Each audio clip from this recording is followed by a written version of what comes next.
सभे मगहिया भाई बहन के भुलेटन काका के राम राम आथिन मगहिया खबर में सुनते देश दुनिया की खबर।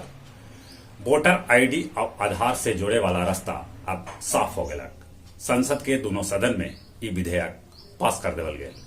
अब राष्ट्रपति के हस्ताक्षर होना बाकी है। केंद्रीय गृह राज्य मंत्री अजय मिश्रा टेनी के बर्खास्ती लेल विपक्ष कैलक संसद भवन से लेके विजय चौक तक पैदल मार्च। लड़की सभे के ब्याह के उम्र 21 साल करे वाला बिल लोकसभा में पेश कल गए। बरौनी में सॉफ्ट ड्रिंक तब भोजपुर में इथेनॉल के फैक्ट्री लगावल जाए। ओमिक्रॉन देश के 14 राज्य में फैल गए। संक्रमित के संख्या 200 से बेसी हो गया। बासपा सांसद दानिश अली कोरोना पॉजिटिव पावल गलन है।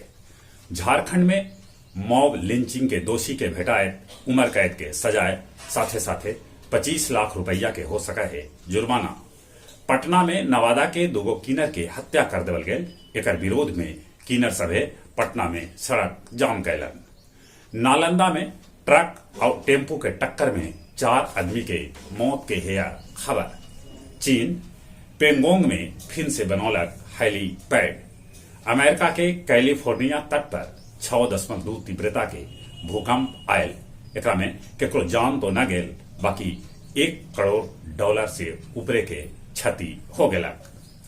ईरान कैलक सैन्य अभ्यास, दागलक क्रूज मिसाइल। पाकिस्तान के कराची के हिंदू मंदिर के मूर्ति तोड़ देवल गेल। दोषी के गिरफ्तार कैल गेल है, ऐसा दावा कैल जा रहा है। अमेरिका में भी होल एगो आदमी के ओमिक्रॉन से मौत। मगध विश्वविद्यालय से गिरफ्तार 4 पदाधिकारी के बेऊर जेल पटना भेज देवल गेल। मगध विश्वविद्यालय के कुलपति राजेंद्र सिंह के भी हो सका है जल्दी ये गिरफ्तारी। इमामगंज लावावार के मुखिया झकसू भारती के पुलिस गिरफ्तार कर लेलक। उ नव निर्वाचित मुखिया अजय पासवान के जान से मारे के धमकी दे रहलन हल। सिंगरा स्थान तलाव में लोग 26 दिसंबर से उठा सका थन वोटिंग के आनंद। शेखवारा में 912 बोतल विदेशी दारू के साथ एगो तस्कर के गिरफ्तार कैल गेल।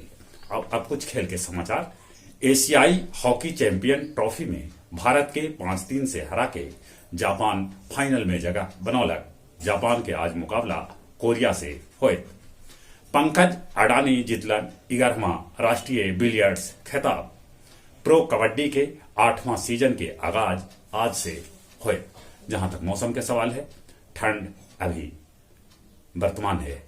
पूरे उत्तर भारत में ठंड से लोग परेशान हथन। ठंडा से बचते, कोरोना से बचे ले मुंह और नाक पर मास्क लगाते, सोशल डिस्टेंसिंग के पालन करते। जो उम्र 18 बछर से ऊपरे है तब कोरोना के वैक्सीन जरूर लेते। चलिए एक बार फिर से अपने सभे के भुलेटन काका के राम राम।